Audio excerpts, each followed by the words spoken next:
el año 508 a.C.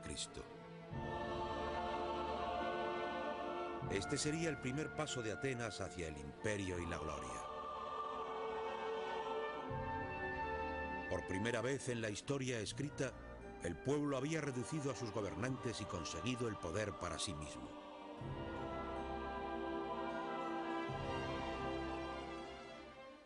Atenas en este momento está bajo el control del populacho. Gente corriente que se había rebelado sin un liderato organizado. Y la pregunta es, ¿y ahora qué pasa? En este nuevo amanecer, el pueblo ateniense se dirigió a un hombre. Un personaje cuya vida, cuyas experiencias y decepciones le habían proporcionado una visión única. Recuperaron a Cleístenes de su exilio y le pidieron que formara un gobierno.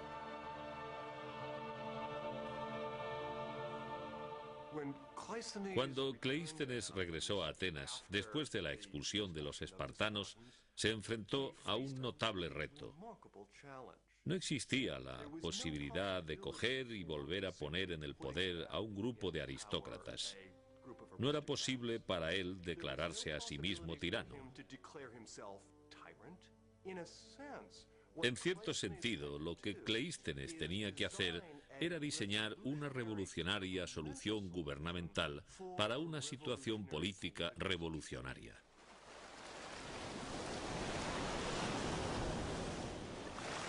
Para Cleístenes, el problema era cómo ofrecer a los atenienses esa seguridad en el futuro que pedían.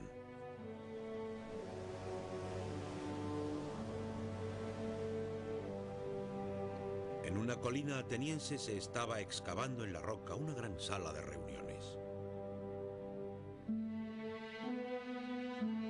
Aquí, a la sombra de la Acrópolis, los ciudadanos de Atenas ahora se podían reunir para discutir el futuro de su estado.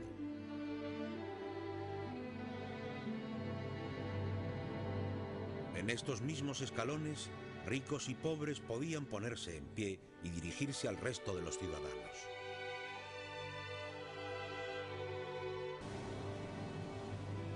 Y en el lugar donde una vez el gobierno se había decidido mediante la fuerza de una espada o por el golpe de una afilada lanza, Cleístenes instituyó el voto simple.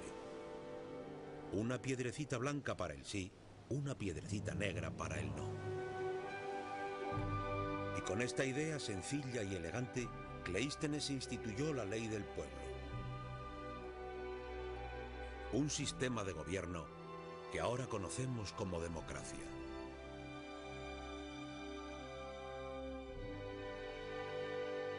La Gran Asamblea Ateniense se reuniría cada 9 días para votar temas referentes a toda la administración del Estado. Desde el incremento de los impuestos a la construcción de las carreteras. Desde el precio de los higos hasta la declaración de una guerra.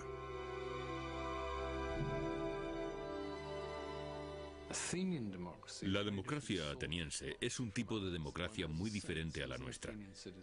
Uno tiene la sensación, como ciudadano ateniense, de que no es diferente. No hay nosotros y ellos. No hay un gobierno separado del ciudadano ateniense corriente. Ellos son el gobierno. La democracia representaba un gran salto. Una cultura originalmente elitista y heroica ahora había cambiado, y la idea era que incluso los griegos normales, que no eran aristócratas ni ricos, pudieran ser héroes en la política.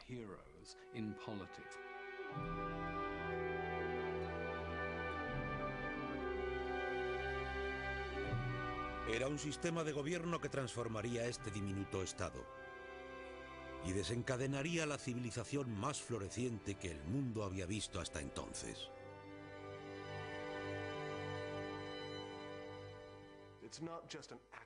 No solo tenías la democracia por accidente, sino que también tenías esta floreciente cultura. Y creo que realmente la democracia, de una manera muy real, libera, posibilita, hace posibles los potenciales dentro de las sociedades humanas, que era poco probable que se desencadenaran, que se realizaran de otra manera.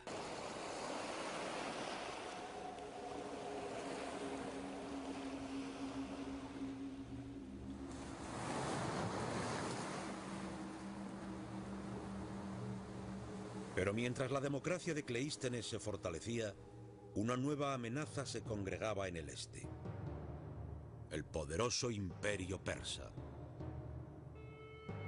Los persas eran la mayor potencia de la época. Gobernaban un imperio que se extendía desde la India hasta el Mediterráneo. Según Atenas adquiría poder y confianza, los persas se daban cuenta de que este diminuto estado de su frontera oriental pronto supondría una amenaza.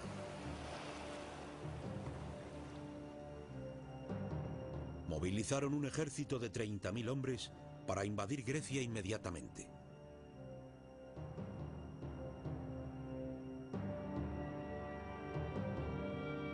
La democracia de Cleístenes, apenas nacida, se iba a enfrentar ahora a su prueba más dura.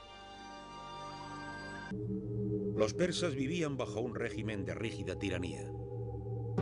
Al mando de su imperio se encontraba Darío, conocido por los griegos como el Gran Rey. Los súbditos peticionarios se tenían que cubrir la boca en su presencia para evitar contaminar el aire que él respiraba. El ejército persa atracó junto a una arenosa llanura llamada Maratón, a 42 kilómetros de Atenas. La noticia de la invasión se extendió por las calles como el fuego. La ciudad no tenía ejército permanente. Cada varón ateniense tendría que ir a defender a su estado.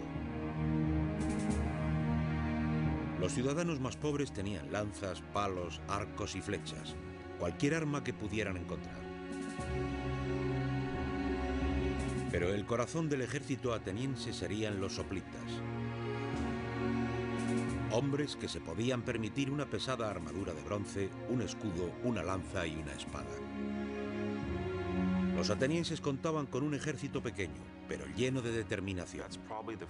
Esa es probablemente la primera vez en la historia del Estado ateniense en que toda la población se unió. Y para ellos, reclutar 10.000 hoplitas de entre una población de 20 o 30.000 suponía un logro considerable. Es asombroso. Los atenienses se enfrentaban a los persas en el campo de batalla con pocas esperanzas de victoria. Los persas eran 2 veces más numerosos.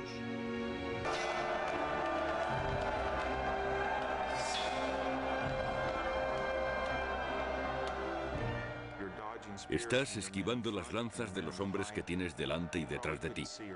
Probablemente no las podías ver ni oír, solo sentías la presión. No podías ver cómo se hundía la espada que te arrancaba uno de los testículos. No podías ver la lanza que te decapitaba. No tenías ni idea de lo que estaba pasando, solo el momento en que te herían. Y te dabas cuenta de que tenías que continuar y seguir apuñalando y permanecer en pie y esperar que los demás también hicieran lo mismo. Los atenienses habían cargado impetuosamente contra su enemigo. Y el frente persa no resistió el asalto.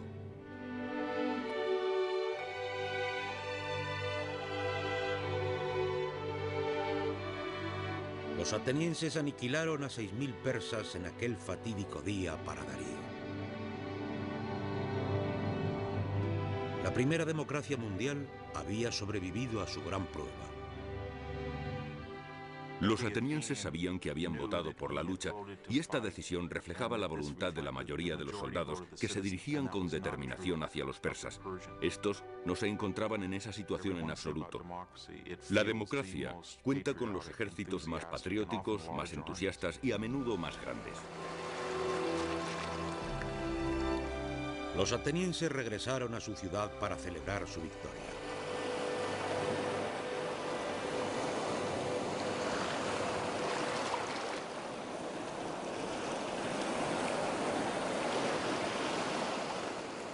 Entre ellos había uno para quien la guerra solo acababa de comenzar.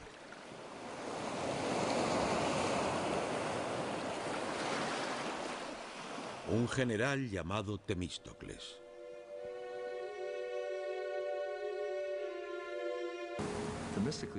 Temístocles se dio cuenta de que si los persas volvían de nuevo, se asegurarían de no volver a ser derrotados por tierra.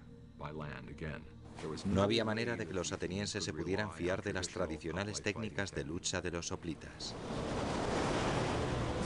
Temístocles empezó a desarrollar una estrategia nueva y osada, empleando el arma más avanzada de la época: la trireme.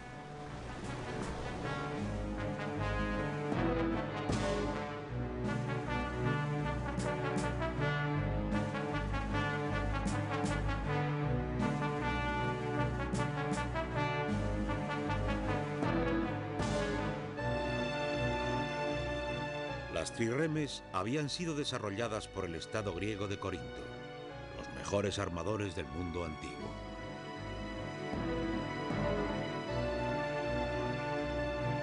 Situando a 170 remeros en 3 niveles, la combinación de su peso ligero con la potencia de remada les proporcionaba una asombrosa velocidad y maniobrabilidad. No había ninguna otra nave como esta. En términos contemporáneos, una trireme es un misil. El objetivo de una trireme es chocar contra el barco enemigo. Es un arma muy estrecha, muy ligera, muy brillante y muy rápida. Pero estas trirremes también eran excesivamente caras. Y la visión de Temístocles, de una vasta armada ateniense, no se hubiera hecho realidad si no hubiera sido por un golpe de suerte.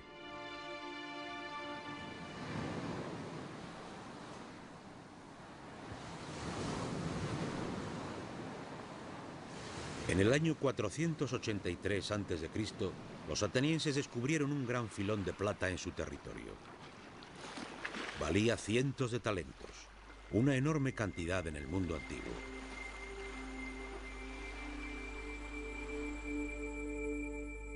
Los atenienses querían repartirse estas nuevas riquezas halladas. Pero entonces Temístocles se puso en pie en la asamblea. Quería que el dinero se emplease en los barcos, aunque sabía que sería una propuesta difícil de aceptar.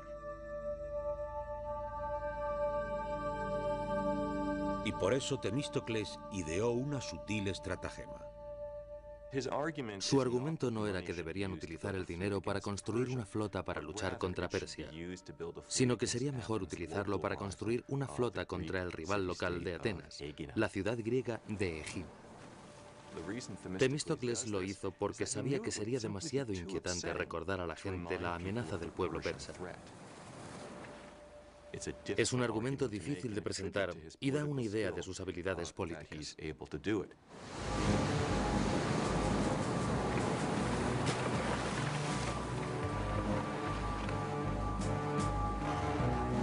Temístocles convenció a los atenienses para que construyeran la mayor fuerza naval de Grecia. Y no tardarían poco.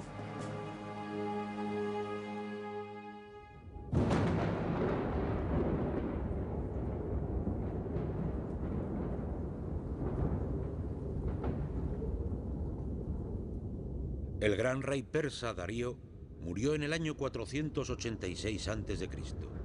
y su hijo Jerjes asumió el trono de su padre. La primera acción de Jerjes fue reclamar venganza por la derrota de su padre a manos de los atenienses. En nombre de mi padre y en nombre de todos mis súbditos, no descansaré hasta haber tomado Atenas y hacerla arder en llamas. Como potencia imperial, los persas no pueden permitir que los estados pequeños y potencias regionales como esta les derroten con impunidad. Jerjes comenzó a organizar sus ejércitos. Reclutó tropas en cada rincón del imperio: árabes, egipcios, fenicios y persas. Los rumores llegaron a Atenas afirmando que el ejército de Jerjes contaba con casi 2 millones de hombres, que era el mayor ejército que jamás había visto el mundo y que pronto estarían listos para marchar.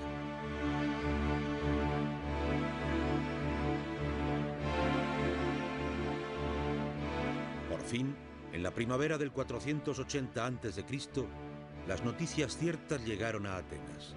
el ejército persa se dirigía a Grecia.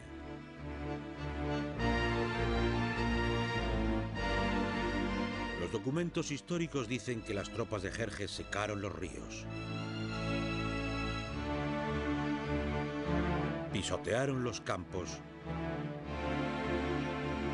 destrozando las tierras mientras marchaban hacia Grecia. Jerjes confiaba en la victoria. Debemos extender el imperio de Persia para que sus fronteras sean el propio cielo de Dios, para que el sol no mire hacia ninguna tierra que no sea nuestra. Cuando los griegos se dieron cuenta de que los persas les estaban invadiendo de nuevo, el terror se apoderó de todo el país. Para los atenienses, que sabían que serían el primer objetivo de Jerjes, este parecía ser el fin. El pánico se apoderaba de la ciudad y dirigieron su mirada a los dioses. Enviaron a un mensajero al oráculo para averiguar su destino. Aunque todo sea tomado, Zeus, el que todo lo ve, concede que el muro de madera no falle.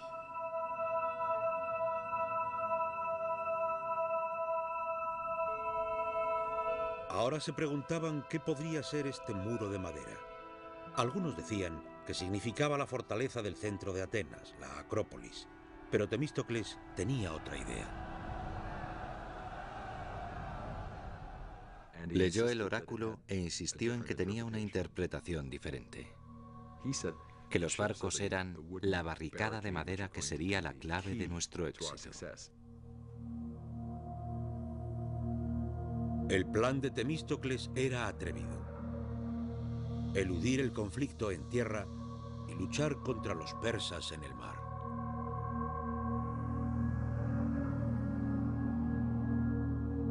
Ordenó la evacuación de Atenas por primera vez en la historia. Esta orden de evacuación, tallada en una tabla expuesta públicamente, todavía se conserva y fue descubierta en la parte trasera de una cafetería griega. Los atenienses deben enviar a sus hijos y mujeres al pueblo de Troecen. Todos los hombres deben embarcar en los 200 barcos que se han preparado para luchar contra los bárbaros. Temístocles ordenó que su flota de trirremes se reuniera en Salamina, una pequeña isla alejada de la costa ateniense. La estrategia de Temístocles es extraordinaria, no solo porque es innovadora y osada, sino porque requiere un gran autosacrificio por parte del pueblo ateniense. Quiere que cada hombre, mujer y niño abandone su casa y posesiones para ir al exilio.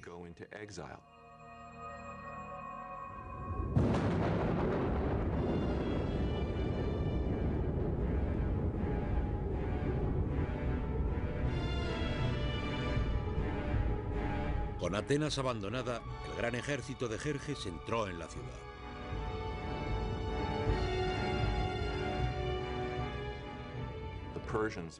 Los persas entraron y llegaron hasta la Acrópolis, el símbolo de Atenas. Y la quemaron.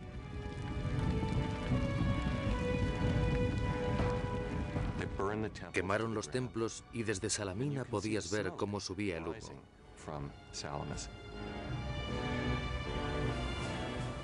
Había sido una devastadora y humillante visión. En muy poco tiempo habían visto su país ocupado por un temible invasor extranjero. Seguro que se estaban preguntando si alguna vez podrían volver a casa.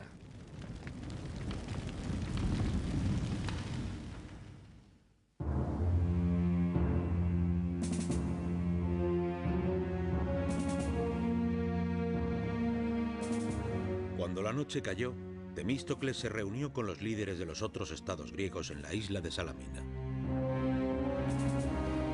Ellos también habían congregado aquí a sus flotas, que eran mucho más pequeñas que la ateniense. Sus correos se habían informado que los persas no solo habían tomado Atenas, sino que también habían reunido una gigantesca flota 4 veces mayor que la del ejército griego. Pero los planes de Temístocles seguían en pie. Temístocles se aferra a sus armas y planea derrotar a los persas en el mar. Quiere luchar en este estrecho brazo de mar entre la isla de Salamina y la tierra firme ateniense. Lo difícil sería conseguir que el enemigo luchase allí, porque los persas no eran estúpidos. Temístocles envió a su sirviente a Jerjes con un mensaje aparentemente traicionero. Los griegos tienen miedo y planean huir. Están peleando entre sí y no ofrecerán resistencia. En este momento tienes la oportunidad de conseguir un éxito incomparable. Y tan impaciente estaba Jerjes por conseguir la victoria que cayó en la estratagema de Temístocles. Jerjes pone en formación a sus almirantes. Estos embarcan y pasan toda la noche remando. Envían a un contingente al desfiladero del este, el estrecho, e intentan bloquearlo.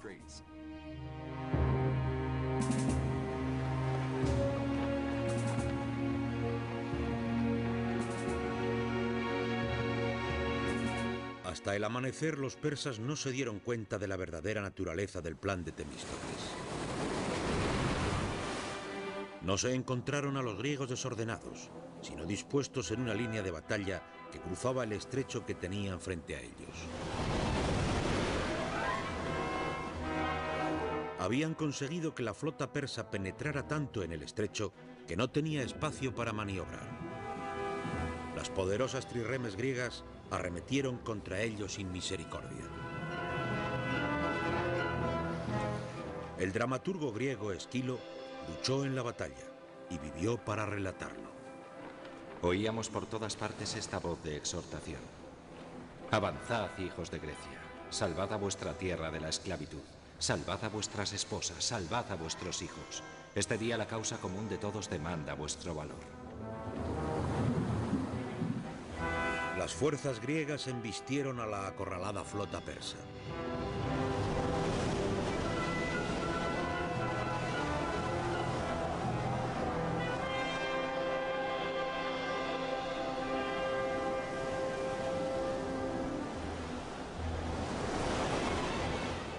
El mismo Jerjes observaba la carnicería desde un trono de oro situado en la orilla.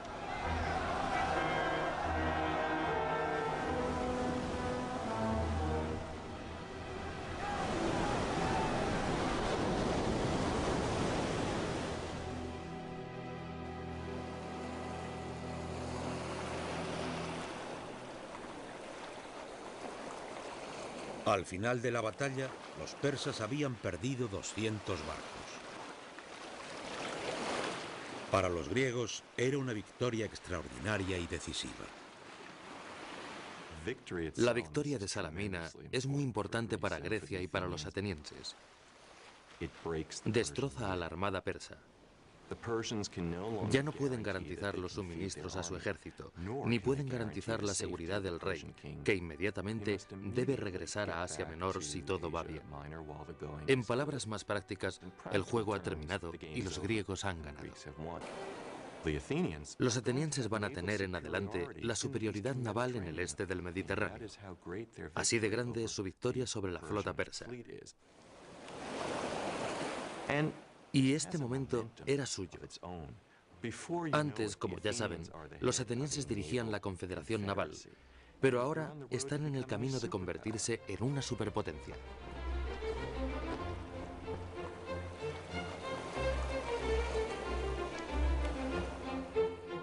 Los atenienses fundaron la Liga de Delos,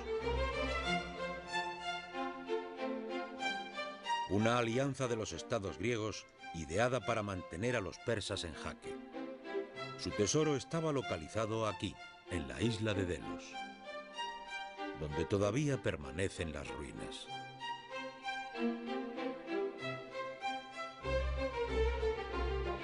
Hacia el 450 a.C., esta liga tenía más de 200 estados miembros, pero Atenas era el líder indiscutible.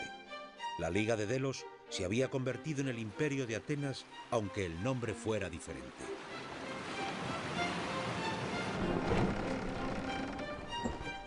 La supremacía naval de Atenas también le otorgó poder económico.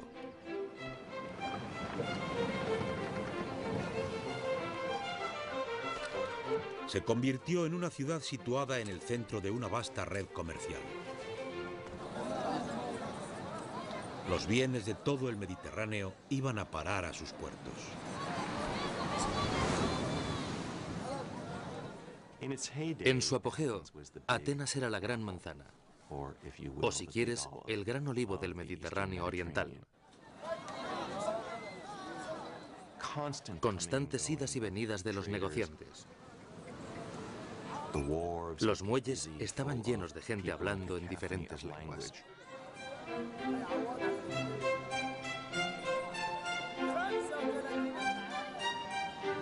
Un autor contemporáneo dio cuenta de la diversidad de los bienes en el mercado ateniense.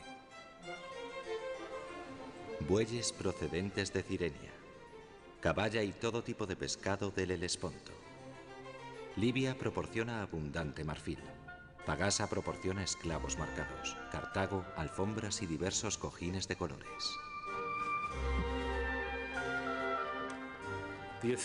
El imperio ateniense no tenía precedentes en cuanto al grado de prosperidad que alcanzó por su papel de centro del comercio. Los atenienses tenían acceso a una calidad de vida que probablemente ningún griego había tenido anteriormente.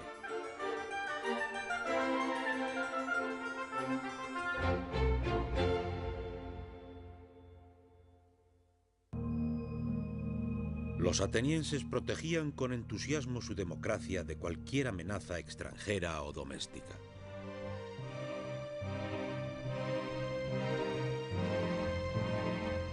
Una vez al año, cada ciudadano escribía un nombre en un trozo de cerámica denominado ostraca y lo metía dentro de una vasija en la asamblea. La persona cuyo nombre saliera más veces sería condenado al ostracismo. Se iría de la ciudad.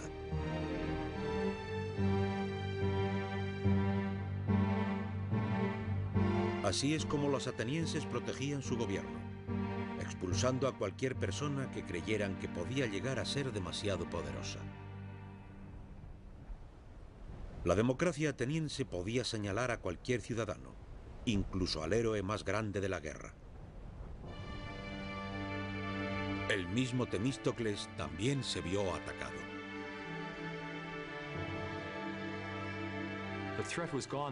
Ahora la amenaza había desaparecido. Le habían quitado su razón de ser. Es algo que no puede entender. Temístocles reacciona, quizás de una manera cruel, poco elegante. Recordó a los votantes atenienses lo mucho que le debían. Los votantes no quieren que se les recuerde en ningún momento lo que deben a sus políticos. Quieren que se les diga lo que sus políticos pueden hacer por ellos. El pueblo ateniense señaló al veterano político, calculador, cruel, pero profundamente democrático. Condenaron al ostracismo al hombre que les había conducido hacia su mayor victoria.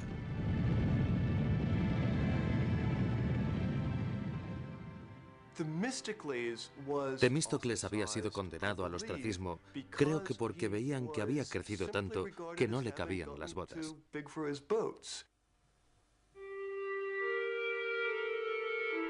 Se han encontrado algunos ostracas que todavía llevaban el nombre de Temístocles grabado, escondidos en el fondo de un antiguo pozo. Los arqueólogos creen que habían sido preparados de antemano por los enemigos de Temístocles para entregárselos a los votantes atenienses que no sabían escribir.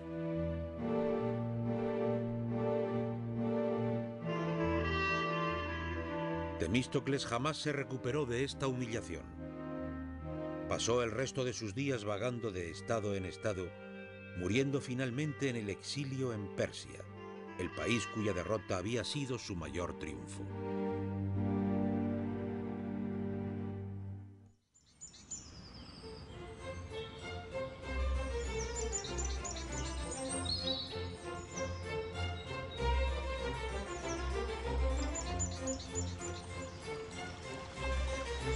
Los atenienses ahora estaban buscando un líder que pudiera satisfacer su recién hallado sentido de gloria imperial. Y encontraron a un hombre que que parecía ser el perfecto reflejo de este nuevo ideal. Un hombre que cambiaría la imagen de Atenas para siempre. Un hombre llamado Pericles.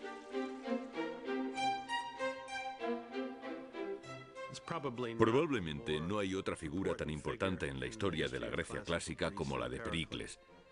Pericles centró su atención en la Acrópolis, el escarpado pico del centro de Atenas, hogar de la diosa patrona de la ciudad, Atenea.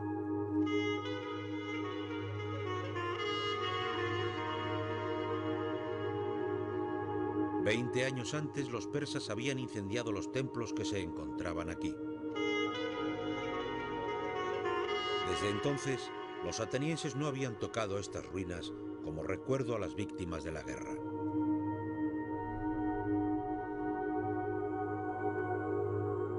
Pero Pericles tenía otras ideas.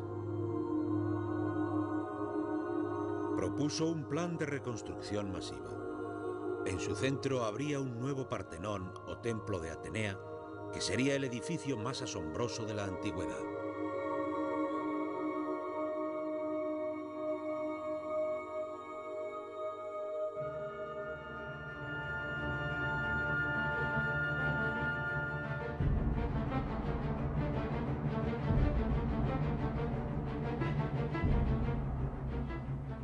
Este nuevo programa de reconstrucción tenía una magnitud y un presupuesto sin precedentes. El Partenón en particular era extraordinariamente caro. Estaba lleno de todo tipo de refinamientos arquitectónicos. Pericles previó gastarse unos 5.000 talentos solo el primer año. Un presupuesto total equivalente a más de $1.000 millones de hoy. Su proyecto requeriría 20.000 toneladas de mármol.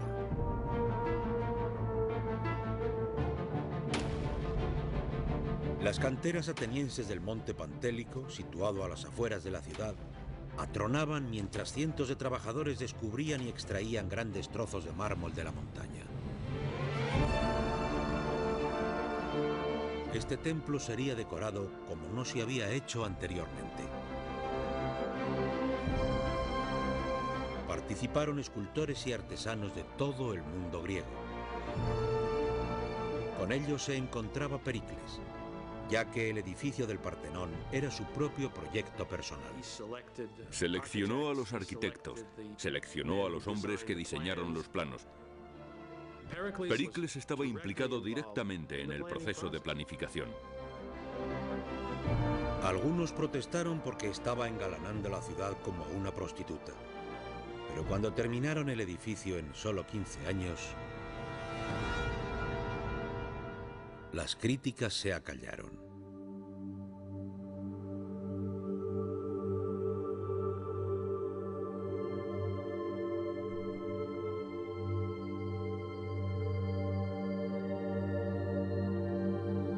El Partenón era y todavía es el símbolo más glorioso del imperio de Atenas. Aquí está el corazón espiritual de la ciudad, señal de su riqueza, poder y genio artístico.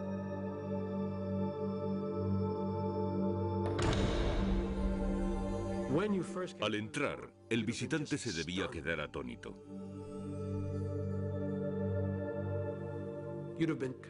Inmediatamente se enfrentaría a una enorme estatua de Atenea de 12 metros, de oro y marfil colmada de joyas. Creo que la sensación que daba una estatua de ese tamaño y con ese tipo de vestimenta debería ser verdaderamente impresionante.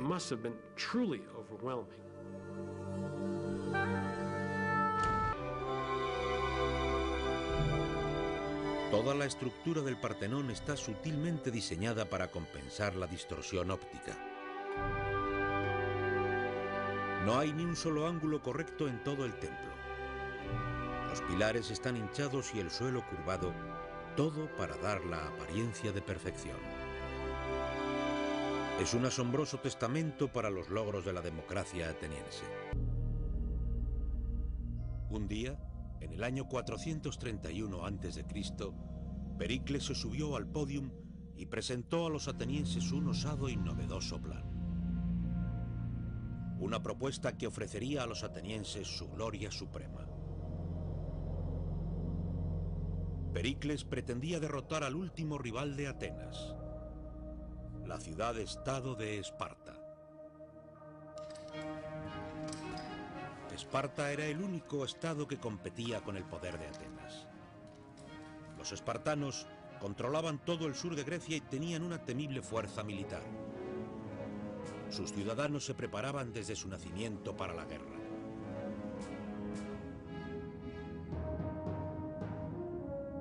Durante décadas, la tensión se había estado generando entre Atenas y Esparta. Para Pericles, había llegado la hora de ocuparse de su peligroso adversario. Para convertir a Atenas en el líder indiscutible del Mediterráneo. Si vamos a la guerra, como creo que debemos hacer, hay que tener determinación para no desfallecer. La mayor gloria se gana superando los mayores peligros.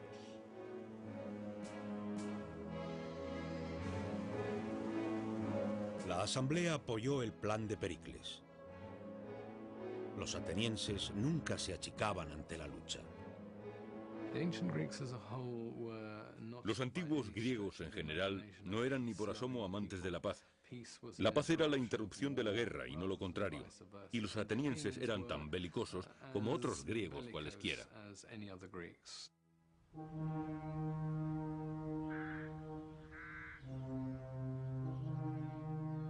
Pero Pericles sabía que no sería fácil ganar una guerra a Esparta, ya que la infantería espartana superaba con creces a las fuerzas atenienses. El punto fuerte de Atenas era su armada.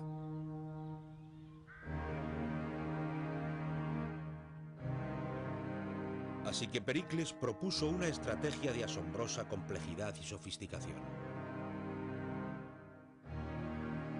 Convenció a los atenienses para que abandonaran la tierra que rodeaba a Atenas y se retiraran tras los grandes muros que se extendían desde la ciudad hasta su puerto de El Pireo.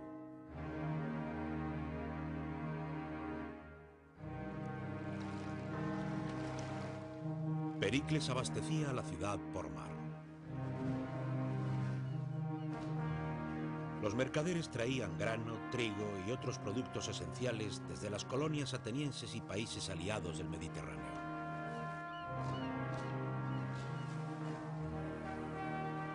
Protegidos por la poderosa flota ateniense. Y Pericles usaría su gran armada para atacar a los espartanos desde la costa.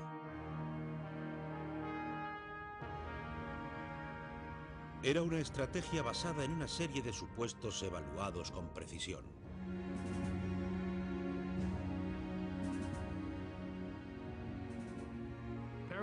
Pericles esperaba que después de un año o dos, pero no más de 3, los espartanos se dieran cuenta de que no podrían ganar la guerra, porque los atenienses jamás se prestarían a una batalla de infantería, lo que los espartanos necesitaban para ganar, ya que no disponían de ninguna otra arma. La flota de Atenas siempre había sido la clave del éxito de la ciudad. Había obtenido las mayores victorias militares y le había proporcionado un imperio.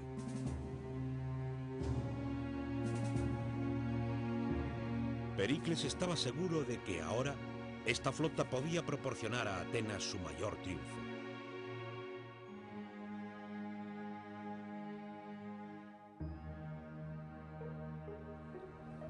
Los atenienses se aglomeraban tras los muros de la ciudad. Confiando en su visión de poder imperial y gloria, asumieron que la estrategia de Pericles solo proporcionaría la victoria. Pero entre esta ingente multitud se encontraba un hombre que rechazaba asumir cualquier cosa.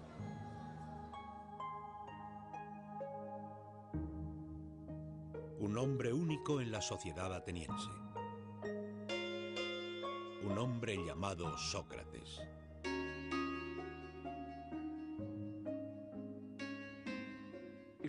Si fueras un ciudadano de la antigua Atenas, lo primero que verías sería un hombre increíblemente feo.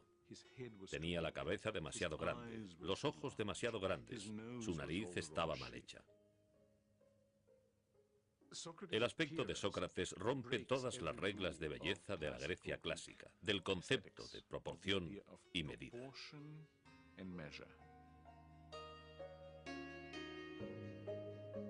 Sócrates caminaba descalzo por las calles de Atenas, vestido con una túnica sucia. No le preocupaba su aspecto, ni ninguna otra convención de la época.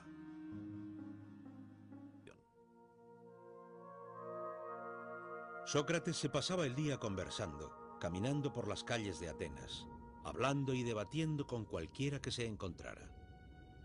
Con unas 150.000 personas aglomeradas tras los muros de Atenas, estaba en su elemento. Una de las cosas más asombrosas de Sócrates es que es el primer individuo urbano fanático. Le encanta la ciudad. La vida de la ciudad es una de sus mayores preocupaciones. Sócrates se pasaba la vida cuestionando las creencias que sus conciudadanos atenienses tenían respecto a sus vidas, su idea sobre lo correcto y lo incorrecto, sobre lo bueno y lo malo. Y le encantaba poner las convenciones boca abajo.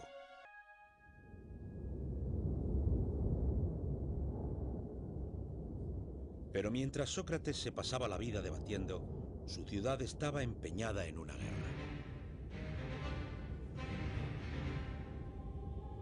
Los espartanos invadieron el territorio ateniense e incendiaron las tierras de labranza que rodeaban la ciudad.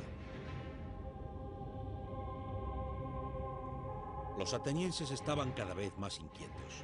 Podían ver desde los muros de la ciudad cómo destruían sus campos y cultivos. Pero tal era la reputación de Pericles que se las arregló para convencer a los atenienses de que siguieran apoyando su plan.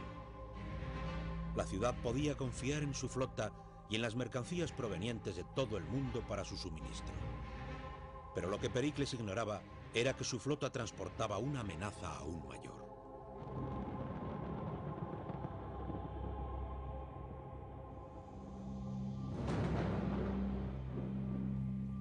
Tras un año de guerra, los barcos que transportaban grano para alimentar a la ciudad llevaban una carga adicional, la peste. Una enfermedad que ahora devastaría a Atenas. El plan de Pericles no pudo anticiparse a las dificultades que podían presentarse en aquellas circunstancias de aglomeración multitudinaria, y los resultados fueron horribles. Con la población agolpada tras los muros de la ciudad, la epidemia se expandió como las llamas. Los síntomas eran terribles. El historiador ateniense Tucídides, que vivió estos años, describió sus efectos. El cuerpo era repentinamente poseído por una fiebre violenta y los ojos se enrojecían e inflamaban. Y luego la enfermedad bajaba a los intestinos, produciendo una violenta ulceración y una incontrolable diarrea. El sufrimiento de los individuos parecía estar más allá de la capacidad de la naturaleza humana. La ciudad debía tener un aspecto horrible, un olor terrible. Debía ser horrible vivir allí y el terror debía reinar por todas partes.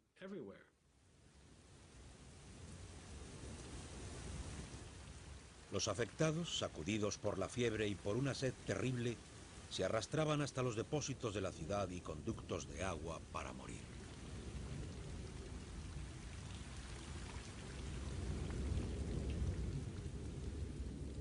Tucídides presenció la escena en las calles de Atenas. Los cuerpos de los moribundos se amontonan unos encima de otros y las criaturas medio muertas se arrastran por las calles. La catástrofe se ha intensificado tanto que a los hombres ya no les importa ninguna norma religiosa o legal. Los efectos de la peste en Atenas eran absolutamente devastadores. Los pilares de la sociedad ateniense se derrumbaban. Moralmente la gente no veía útil ser bueno. ¿Por qué ser bueno si el justo y el malvado morirían igualmente?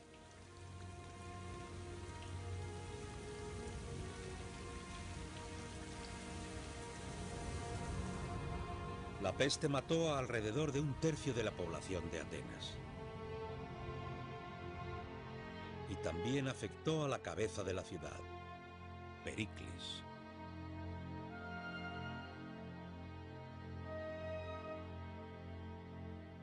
Plutarco, biógrafo de Pericles, describió sus síntomas. La plaga afectó a Pericles, no con ataques agudos y violentos, sino con un agudo y persistente mal que agotaría las fuerzas de su cuerpo y debilitaría su noble alma.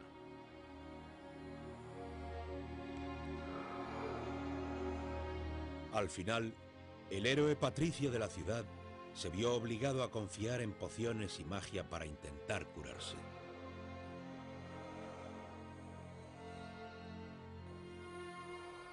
Mostró a uno de sus amigos un amuleto que una mujer le había colgado alrededor del cuello, como si le quisiera decir que estaba tan enfermo que había admitido semejante tontería.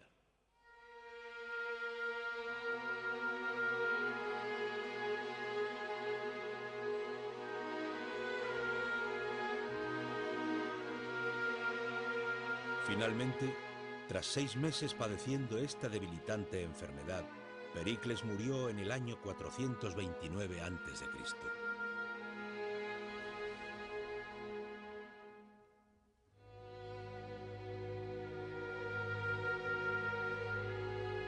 Pericles había planeado convertir a Atenas en la mayor potencia del Mediterráneo. Pero su estrategia, minuciosamente calculada, solo le había traído enfermedad y muerte.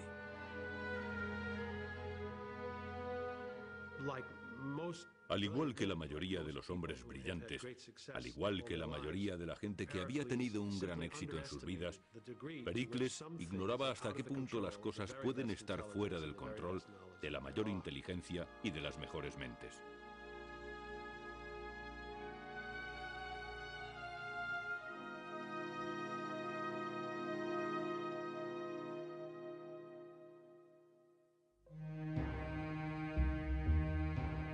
La muerte de Pericles tuvo consecuencias de gran alcance.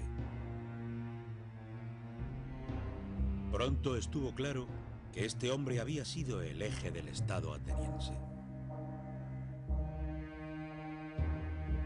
Las crónicas de Plutarco dicen que los cambios fueron bruscos y dramáticos. Aquellos que, mientras él vivió, disintieron de la gran autoridad de Pericles, ahora se dan cuenta de que fue el principal protector de la seguridad pública y ahora lo seguía una enorme corrupción.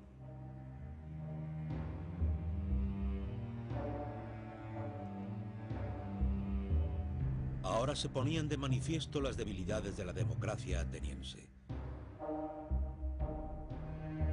Sin un solo líder fuerte y con innumerables personajes que luchaban por ocupar el primer puesto.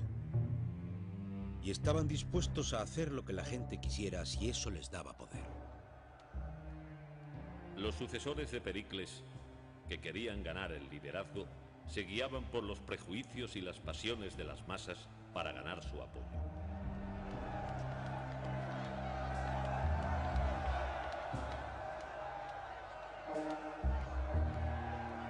La democracia ateniense revelaba un novedoso y terrorífico potencial, el de ser arrastrada por los caprichos de la masa.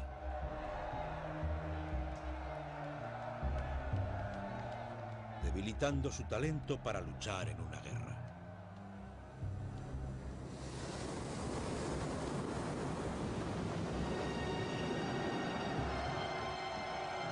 Mientras el conflicto se endurecía, una fuerza naval ateniense ganó una batalla contra los espartanos en unos bravos mares azotados por las tormentas.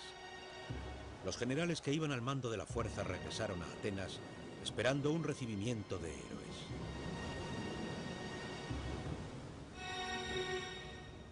En lugar de ello, les encarcelaron.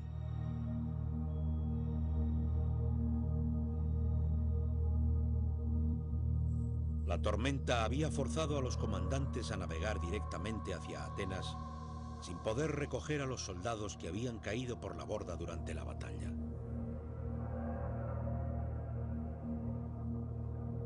Unos demagógicos oradores habían convencido a la asamblea de que esta falta en el rescate Era un crimen tan espantoso que todos los generales debían ser juzgados y ejecutados.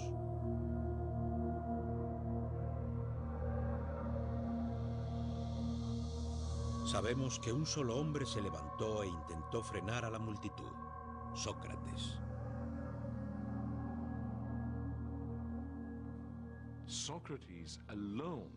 Sócrates luchaba solo contra la reacción del público, que era muy agresiva y enloquecida, y dijo que no lo estaban haciendo bien, que él votaría en contra.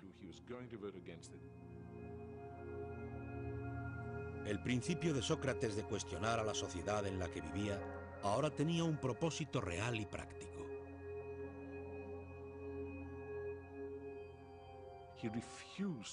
Se negó a ceder ante cualquier presión y pensó por sí mismo, e hizo lo que su conciencia y su razonamiento le decían que era lo adecuado.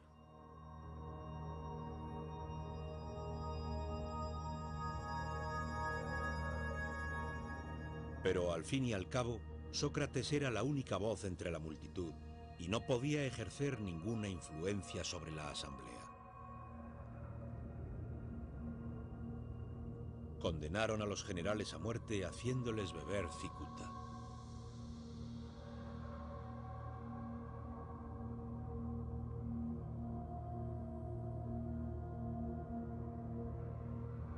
Sería una pérdida para el ejército de Atenas.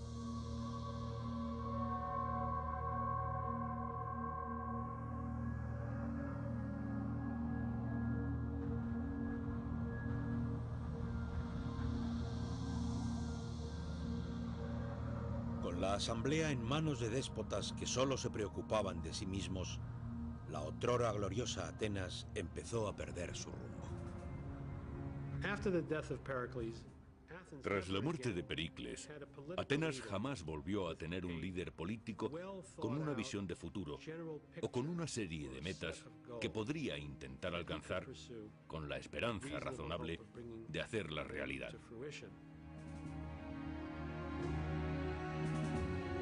La guerra contra Esparta degeneró en un duro y amargo conflicto que duró toda una década. Los espartanos devastaron la tierra que rodeaba a Atenas. Mientras, todavía la flota proporcionaba los suministros a la ciudad. Pero ninguna parte era capaz de vencer a la otra.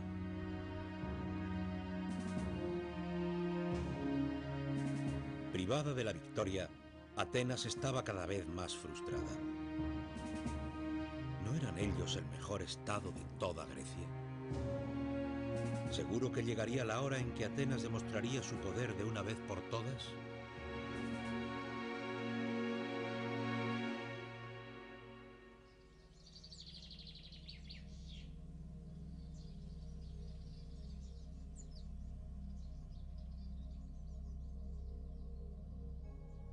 Entonces, en el año 416 a.C., se hizo una atrevida propuesta a la asamblea. Una propuesta que, aunque no derrotara a los espartanos, al menos satisfaría el hambre de gloria de Atenas. Una pequeña colonia griega situada en la isla de Sicilia había pedido protección. Protección ante un vecino aliado con Esparta. ¿Por qué no acudían los atenienses en su ayuda? ¿Humillarían a su adversario espartano y quizás conquistarían Sicilia al mismo tiempo? Entonces un ateniense se dirigió a la asamblea.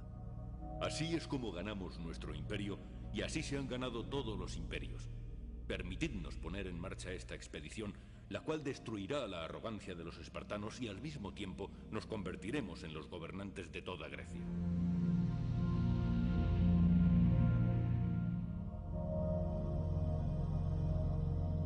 Era un plan osado que debía ser ejecutado a gran escala y que requería una flota de guerra y un ejército de unos 10.000 hombres.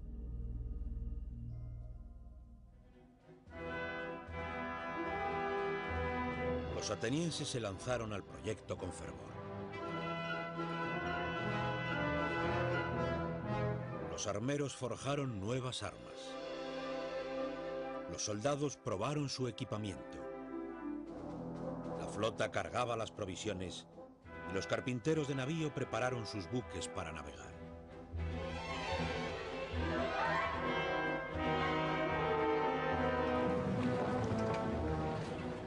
Entonces, entre una gran fanfarria, la poderosa fuerza invasora partió hacia Sicilia.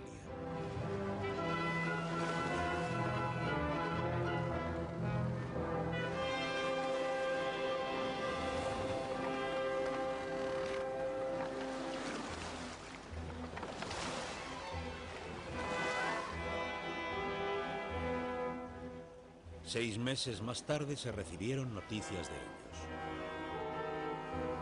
La campaña no se estaba desarrollando tan rápido como esperaban. Necesitaban refuerzos.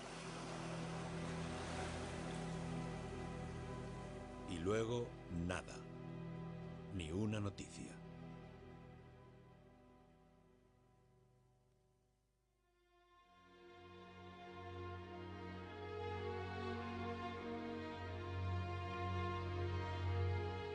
En el otoño del 413 a.C., un marinero llegó a la ciudad. Un hombre que necesitaba un corte de pelo. Y mientras hablaba con su barbero, le contó un estremecedor relato sobre una inmensa y terrible matanza.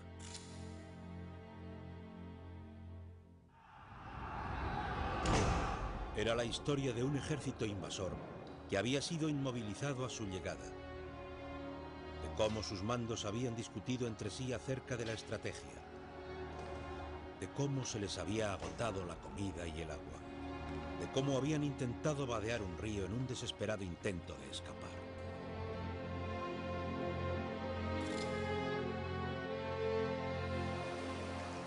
Entraron precipitadamente. La disciplina se había perdido y cada hombre quería ser el primero en cruzar. Se tiraban unos encima de otros y se pisaban los unos a los otros y bebían insaciablemente. El agua estaba sucia, pero aún así continuaban bebiendo lodo, sangre y de todo. Una capa de muerte yacía en el lecho del río.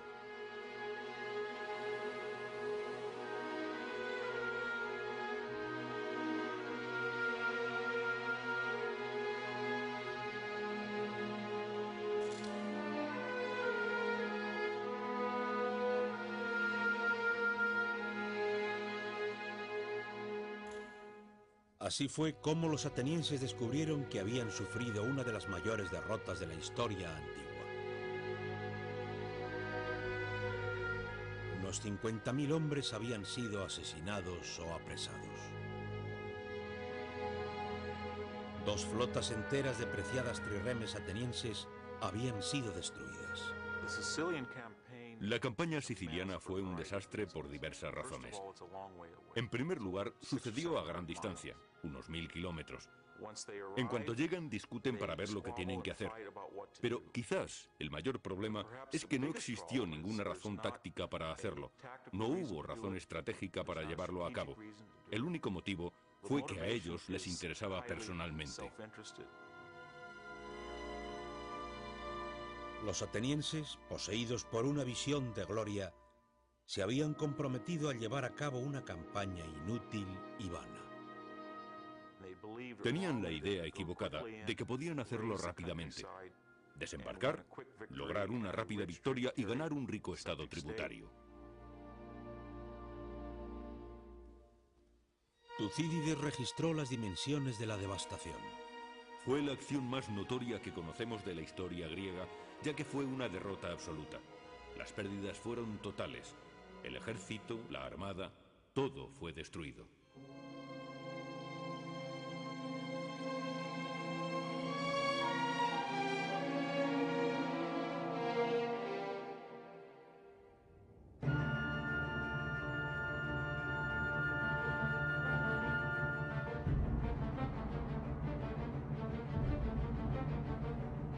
Con la fuerza militar ateniense debilitada, el enemigo comenzó a avanzar.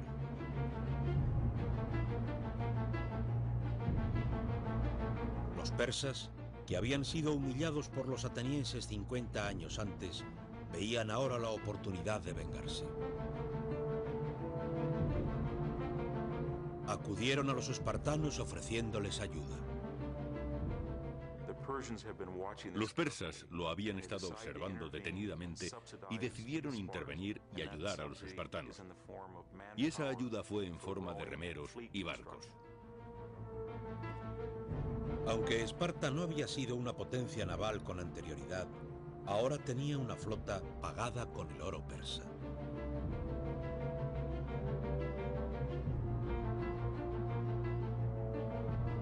Y como la armada de Atenas había sido diezmada por la derrota en Sicilia, los espartanos podían bloquear los puertos atenienses.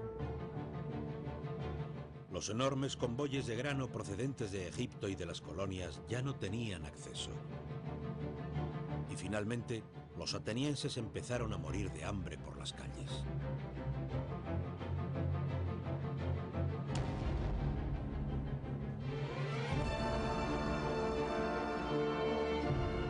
El pueblo acudió a la diosa Atenea.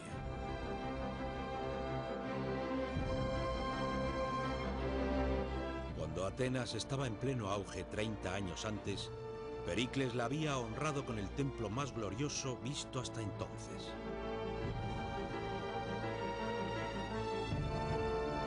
Pero la diosa no les podía ayudar.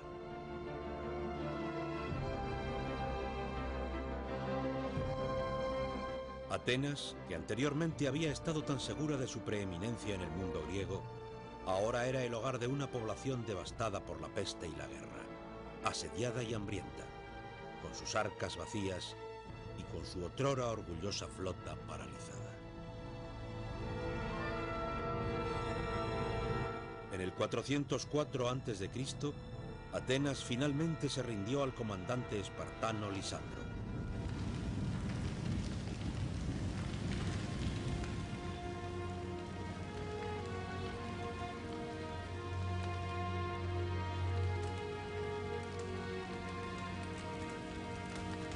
Las condiciones de los espartanos eran muy duras. Los grandes muros que habían defendido la ciudad debían ser derribados. Su flota debía ser destruida.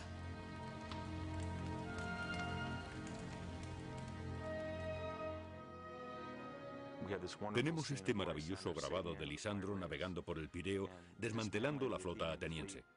Esto es importante porque la destrucción es, simbólicamente, una destrucción del imperio ateniense.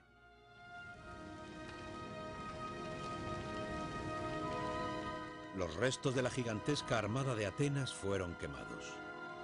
Solo se dejaron 12 barcos.